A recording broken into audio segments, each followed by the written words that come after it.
Morning. Alrighty. My goodness. Okay, well, we are in, to my consternation, Isaiah 40, in the last part of the chapter, verses 21 through 31. No one is like God. Certainly not me, because this has been quite a challenge. We're in somewhere between 740 and 680 BC in Jerusalem. And started out by having a hard time with the timeline of all things, because I was just missing something. I thought the lesson book had the timeline wrong, and that threw me on quite a frolicking detour. So, if you will remember, in 722 BC, the northern kingdom of Israel had fallen to Assyria. And then in 701 BC, Assyria, under one of its kings, had laid siege to Jerusalem. And under King Hezekiah, that ultimately failed, but it really had devastated Judah, and a heavy tribute was exacted. So we are way before Babylon's first siege of Jerusalem. And it was talking about an Exodus, and I had the wrong Exodus. So we're with the Assyrians, not the Babylonians at that point. But at any rate, again, to kind of put this in historical background, Isaiah had lived through the northern kingdom's fall to the Assyrians, and he'd lived through the Neo-Assyrians' siege of Jerusalem about 20 years later, where I kind of went wrong there for probably about a day, and I was digging through history stuff and looking up different references, and I thought they were talking about Isaiah having lived through the Babylonian siege of Jerusalem. Well, no, that's way off. Way off. But at any rate, Isaiah had also lived through the Neo-Assyrians' siege of Jerusalem. And at that point, it probably wouldn't be too stupid to conclude that God's people would be hopeless at that point. But Isaiah's message of grim warnings and impending doom had saturated the first 39 chapters of his book, and that reflected the military and political pressures that were mounting against both the northern and the southern kingdoms. But chapter 40, all of a sudden Isaiah pivots, and he brings a message all of a sudden of hope for God's people, even in the midst of exile in a foreign land. And Isaiah extended his gaze to reality beyond the impending threat of exile to the southern kingdom. And he saw the future promise of comfort in God drawing near. Or was thinking, well, God's always near. It's us that puts the barrier up. So it's really the people drawing nearer to God. So in verse 21, have ye not known? Have ye not heard? Hath it not been told you from the beginning? Have ye not understood from the foundations of the earth? Isaiah is pausing in the middle of the master class that Isaiah 40 really is to address his readers directly. And he poses some pointed questions.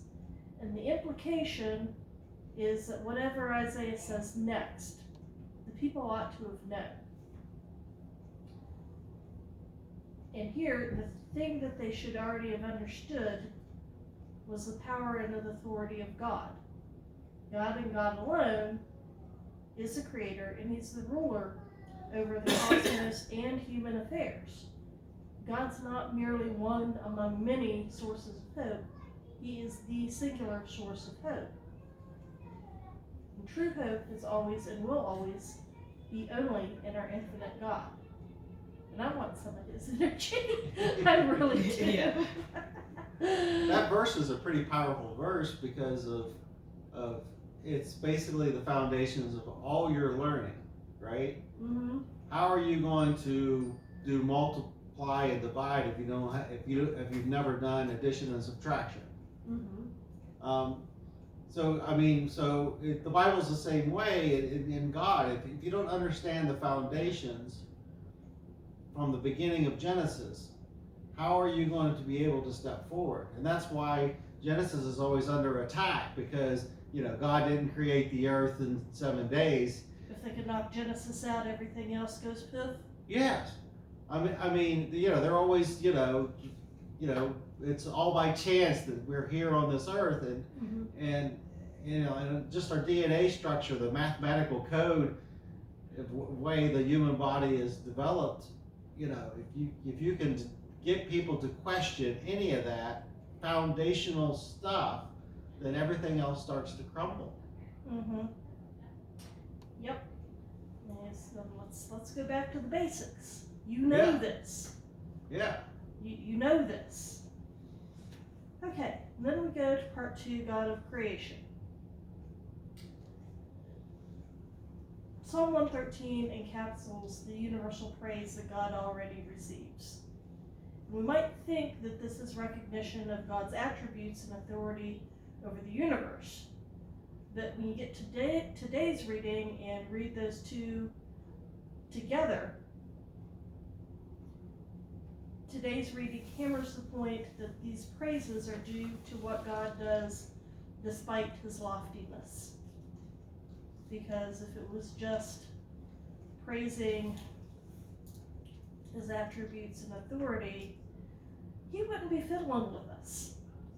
But he does, despite our best efforts to make him disinterested and throw his hands up and give up on us, because he hasn't and he won't, and he never will. So in verse 22, we see God of cosmic affairs. It is he that sitteth upon the circle of the earth, and the inhabitants thereof are as grasshoppers, that stretcheth out the heavens as a curtain, and spreadeth them out as a tent to dwell in. Here Isaiah is describing God as a royal craftsman. He's tapping into the cosmology favored in the Near East. He's depicting God as sitting on his throne, rolling over creation from very high above in the atmospheric dome, that circle of the earth, and ruling over creation on high above that dome. His vantage point is so high that the earth's inhabitants are as small as grasshoppers, or as insignificant as grasshoppers, and God has dominion over all of it. Probably back then they didn't necessarily appreciate how Earth would look from the space station, but we would not even be grasshoppers at that point. But most kings inherit their rulership, and God is set apart with that, as well as with so many other things. He didn't inherit his rulership. He was a master craftsman who carefully constructed the cosmos over which he rules. Now, earthly kings are stuck with what they inherited, for the most part. God created his kingdom and crafted the heavens that support his throne like a tent maker makes a tent. And like Scott said, throw back to Genesis 2. But Genesis 2 supports this, because God in Genesis 2 appeared as a potter, because he formed humanity from the earth, and he was a divine horticulturalist.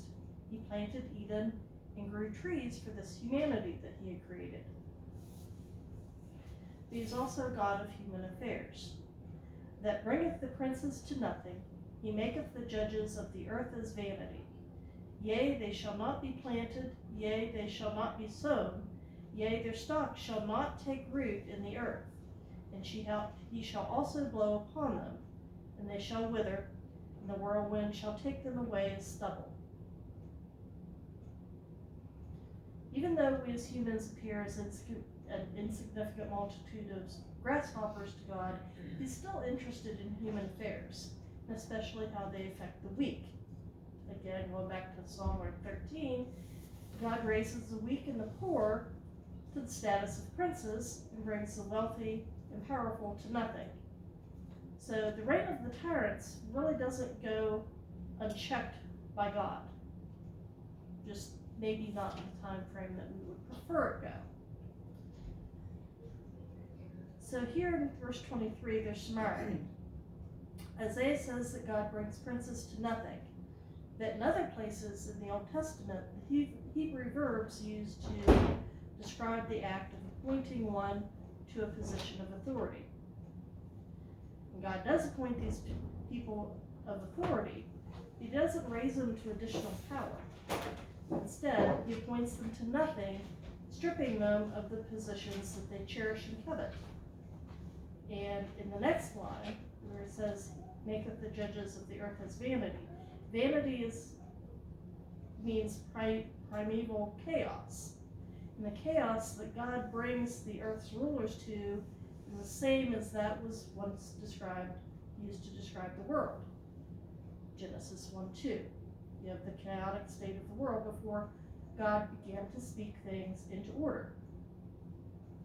Now remember that God has the power to bring order among chaos. In verse 24, Isaiah is using some horticultural imagery and compares the powerful folks to plants. The growth of their authority and dominion has just started when God sends wind and withers them. So God arrives and their tyranny quickly dissolves. And the God who plants is also the God who's causing the withering. So God alone is in control. He put these people into their place, and he's going to take these people out of their place. Power. And then you look back to an earlier prophecy. This was one of those lovely lessons where you had the reading and then the lessons talking about all the other places in the Bible, which is always helpful. But if you go back to Amos 6, verses 2 to 7, because before Isaiah, the prophet Amos had spoken against the powerful and affluent in society as well. And Amos trekked up to north to Israel, and he prophesied against the kingdom's aristocracy. Pass ye unto Calneh, and see, and from thence go ye to Hamath the Great, then go down to Gath of the Philistines. Be ye better than these kingdoms, or the border greater than your border? Ye that put far away the evil day, and cast the seed of violence to come near, that lie upon beds of ivory, and stretch themselves upon their couches, and eat the lambs out of the flock, and the calves out of the midst of the stall, that chant to the sounds of viol, and invent to themselves instruments of music, like David, that drink wine in bowls, and anoint themselves with the chief ointments, that they are not grieved for the affliction of Joseph.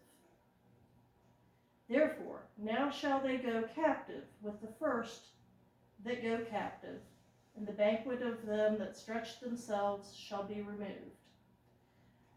Amos's message is the same as Isaiah's. God's going to bring down the powerful, that whereas Isaiah's words deliver comfort to the Judeans suffering under Babylonian tyranny, Amos compares Assyrian captivity to the Israelites blinded by their affluence. Amos gave a glimpse into how life went for Israel's powerful folks. Many in the kingdom were suffering, but the affluent Israelites did not care. The rich and powerful were blind to the looming threat of the Assyrian Empire, even though the areas surrounding them were already collapsing. They were busy drinking their wine and stretching out on the couch and eating the lambs and the calves. They ignored the punishment that was coming for them. That earned them going into exile first. If you want to lead, you get to lead the results of your stupidity. Play stupid games, win stupid prizes. The irony was that, again, it was that God would allow the heads of Israel to head that forced expulsion from the kingdom. So you also got to be mindful sometimes what God allows you to lead. It's usually the fruits of some not so good decision making. God executes justice for orphans and widows and loves the foreigner. But the political and religious leaders of that time who were responsible for those orphans and widows didn't show any justice or love for them. So God had brought judgment upon them for that lack. So in Amos we see a warning. But for Isaiah's audience, who was burdened by exile in Babylon, this became a promise. God will tear down the Babylonian rulers. Then we go to the God of astronomical affairs. To whom then will ye liken me, or shall I be equal, saith the Holy One?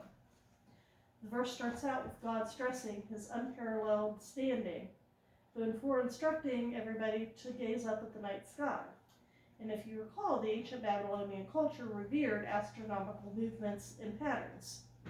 Many in that time sought to understand and predict human fate from the knowledge of the stars. And the stars applied not only to the cosmos, but also to society. So then we go on to verse 26. Lift up your eyes on high, and behold who hath created these things, that bringeth out their host by number. He calleth them all by names, and by the greatness of his might, for that he is strong in power, not one faileth. Isaiah is describing God's creation and knowledge of the stars like a military leader moving his troops out. His knowledge of their names and their ability, and his ability to track each one emphasizes his power over them. And contrary to astrology, God exercises dominion over the stars, thus solely governing humanity's fate. And the way I rephrase that is, astrology says that the cosmos determines things. But if God controls the cosmos, then God's actually the one who's really determining things. They just skipped a step. I heard a commentator talk about that verse. You know, you don't really comprehend of what vastness of the universe is. And he calls each star by name. Okay, if you were to name say the name of every single star just in the Milky Way galaxy, How long and you did it, and you were able to say each name in 1 second, it would take you over 20 years to name all the names just in the Milky Way. And that's it just gives you a kind of perspective of how many stars are, Mm-hmm. you know, because there's many more than that. Yeah. And yet God knows them all by name. And he not only knows them all by name, but he knows them all by their ability. Mm-hmm. So he's the true master of everything. Because nobody else is going to have any possibility of having that kind of mastery and knowledge. So then we go to the God of hope. Here Isaiah speaks as if he is the reader, saying the same things that people have said, and then in the closing verses he addresses those things. Why sayest thou, O Jacob, and speakest, O Israel, my way is hid from the Lord, and my judgment is passed over from my God? So just asking here, excuse me, why do God's people claim their ways hidden from God and their legal cause ignored? In lamentation style, they assume that God has turned his face away from them and that he has allowed legal cases to go unjudged. Initially, these complaints appear appropriate, but Isaiah says their situation should engender hope instead of lament. Here's Isaiah's response. Hast thou not known, hast thou not heard that the everlasting God, the Lord, the creator of the ends of the earth, fainteth not, neither is weary. There is no searching of his understanding. He giveth power to the faint, and to them that have no might he increaseth strength. Even the youths shall faint and be weary, and the young men shall utterly fall. But they that wait upon the Lord shall renew their strength. They shall mount up with wings as eagles. and they shall run, and shall not be weary, and they shall walk and not faint. Isaiah is highlighting that God has authority over creation's dimensions. He's over time, he's over space, he never grows tired, and he's over power. Babylon saw itself as a global and immoral empire, dominating everything and everyone in its way. And it kind of seemed like that was what was going on. But Isaiah said, no, it's not. God's understanding is unsearchable. So why are you questioning God? You might think that there's a glitch or some kind of unjust delay in God's deliverance, but God's still at work. He promised to redeem you, and that promise is going to come to fruition, but in God's time, not y'all's. And that's what we forget. And then we start questioning other things. We just really go astray at that point. He says, God's the only one in whom you can hope. Warriors are going to grow tired in battle eventually. No matter how young and vigorous they are, they're going to get tired. They're going to stumble. They're going to fall or faint, as here. Now, earlier in the book of Isaiah, he had warned those who sought an alliance with Egypt as Assyria drew near. And they trusted foolishly the numbers and the force of the horses and the horsemen and the chariots. They're like, that looks really powerful, we're not going to go wrong with that.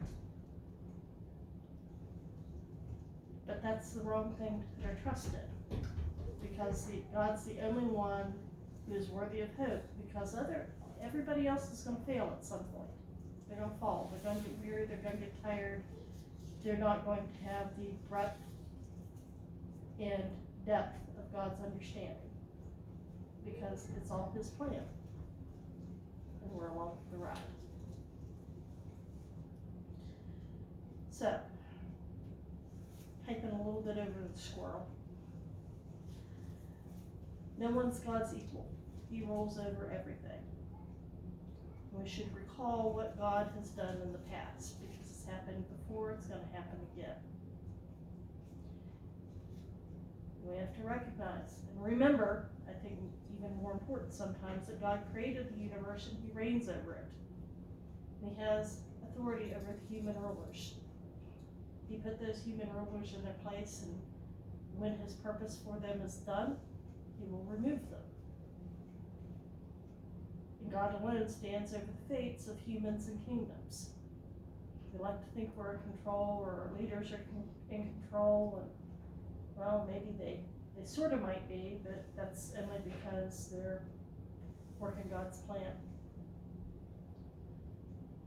And when we doubt in those dark days, we have to remember that God is the creator of everything, and we should hope in God alone, because everything else is a useless earthly idol, and it will eventually fail. So, I struggled with this lesson. I can't say I'm really happy with it still, so what a mess. I think you did a great job. Okay.